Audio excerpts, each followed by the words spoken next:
sharing this special occasion with us. I need to thank Rav Shani.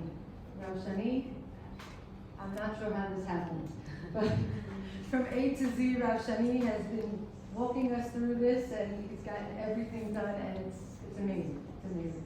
Thank you so much.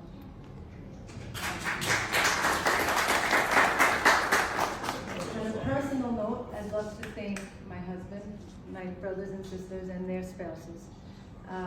This has been really the most special time planning this, working on this together. Your care, your happiness, your excitement. Can't explain. Thank you. And last and certainly not least, I need to say thank you to HaKadosh Baruch Hu for giving us the ability to bring our children to Eretz Yisrael. This is their first time, all of them here, and they have been connecting to the Torah and to Eretz Yisrael in the most beautiful way. And for the opportunity to be giving the Sefer Torah to such a special school, and to the Adeh Shul for allowing us to be here.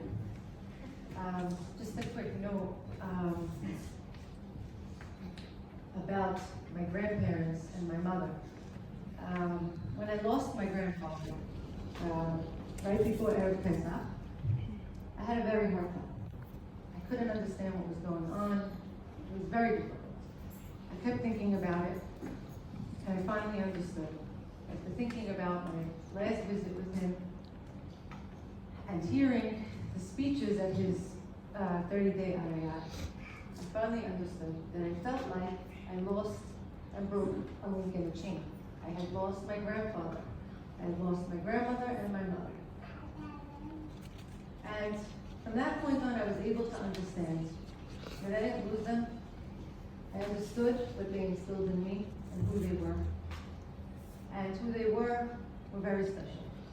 They were humble people. They were simple, they lived simply, as I believe Rabbi Aimee said. Quiet. My grandfather he just walked the right way, he knew the right things, he was very disciplined, very simple, didn't get involved in any flashiness.